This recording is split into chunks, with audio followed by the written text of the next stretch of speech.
This news update is brought to you by Grab somebody and tell them hello. Your happiness will be connect to flow. Smile and cheer because that is we flow. Grab somebody and tell them hello. With your hands in the air, hands in the air, hands in the air, hands in the air. This is how we flow, yeah. Grab somebody and tell them this is how we flow.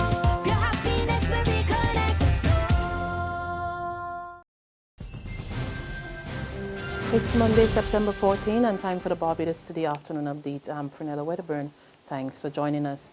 The controversial Cahill Waste-to-Energy project is not a done deal. So says the Prime Minister, Frundell Stewart, who is also the minister responsible for the Tongue and Country Planning Department.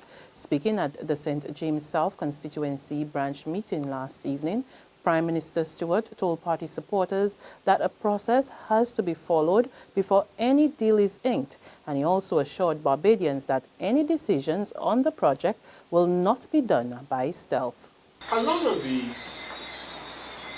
incoherent noises that you are hearing on this issue,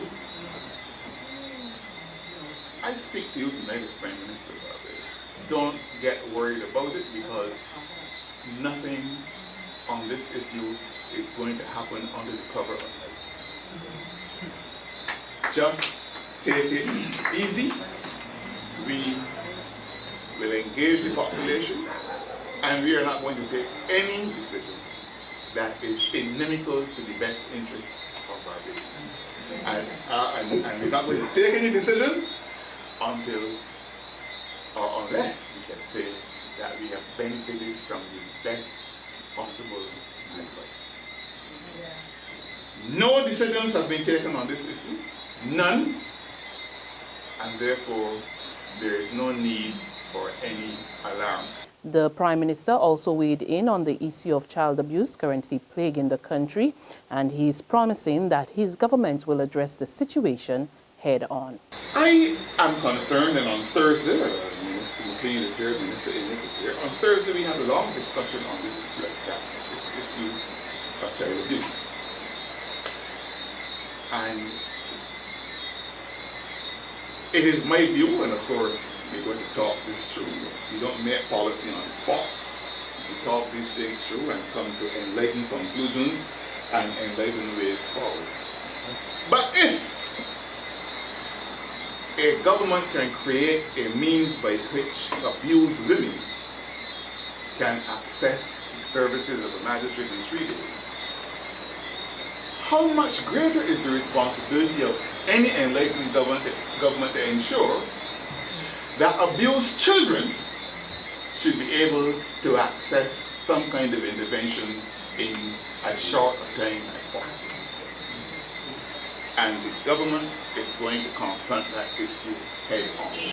The National Union of Public Workers says the new work hours put in place for workers at the school meals department will affect delivery.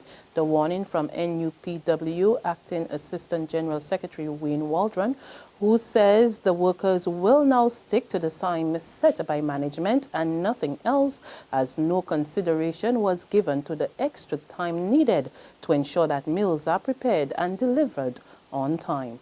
The rigid arrangement may have consequences for the timely delivery of lunches, because Kumis area is a peculiar area, you see. So that is what may consequentially happen, that you're just looking at the rigidity of the hours, but not their workers coming earlier to ensure, even an hour and a half early to ensure. Through the dark, through being, there were instances where some of these workers were attacked. There was a temporary with one of the harbors some time ago. These workers are attacked coming through the dark.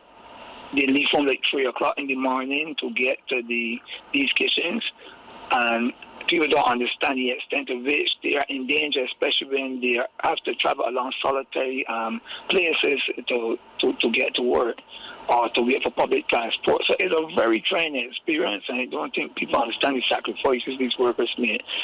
Barbados Labour Party Senator Dr. Jerome Walcott says he will not contest the Christchurch South seat in the next election. He made the announcement at a branch meeting at the St. Lawrence Primary School last night, where he cited his unsuccessful attempts to secure the seat for the party as the main reason for his decision. I faced the polls 3 times in this constituency.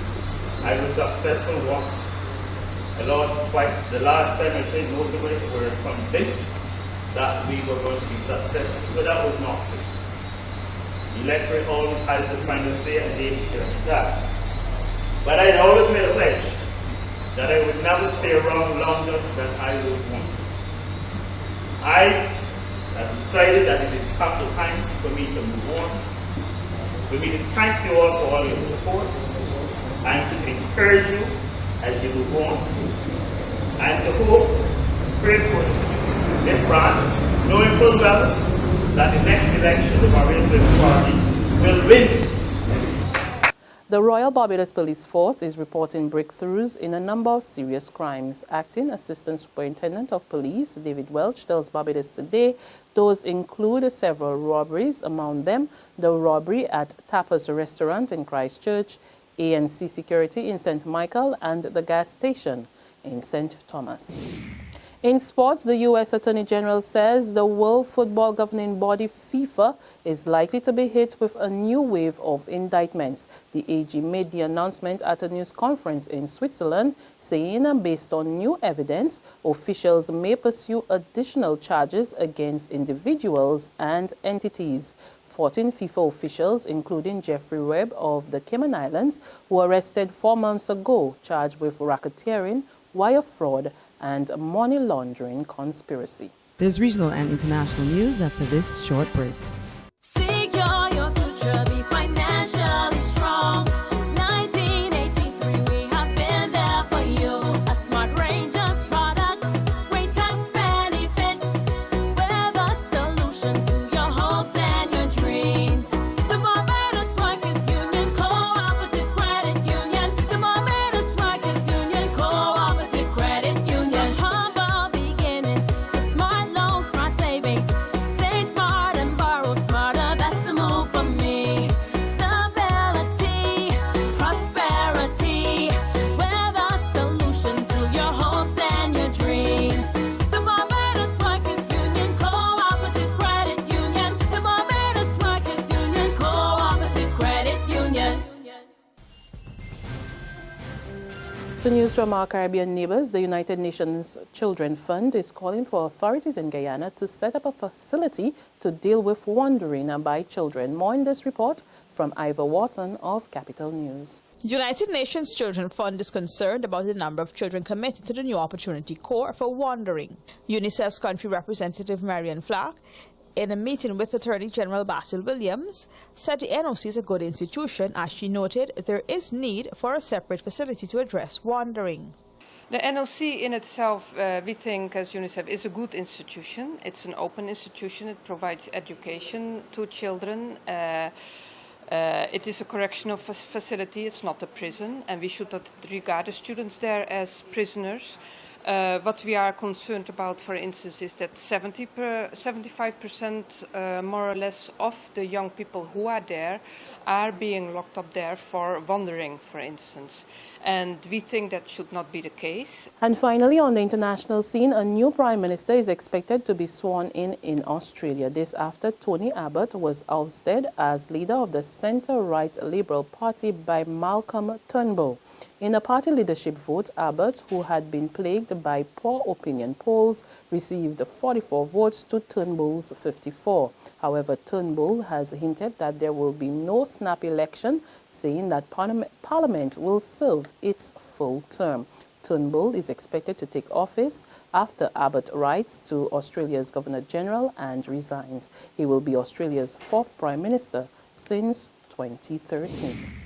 And that's news, but be sure again to join us for another update this evening. Until then, log on to www.barbadostoday.bp, our e-paper, email updates, and like us on Facebook. You can also catch us on Izumi Media in bus terminals or screenplay at supermarkets and gas stations near you, as well as Channel 101 on Flow TV and Mix 96.9 FM for more news and sports. I'm Frenella Wedderburn. Good afternoon.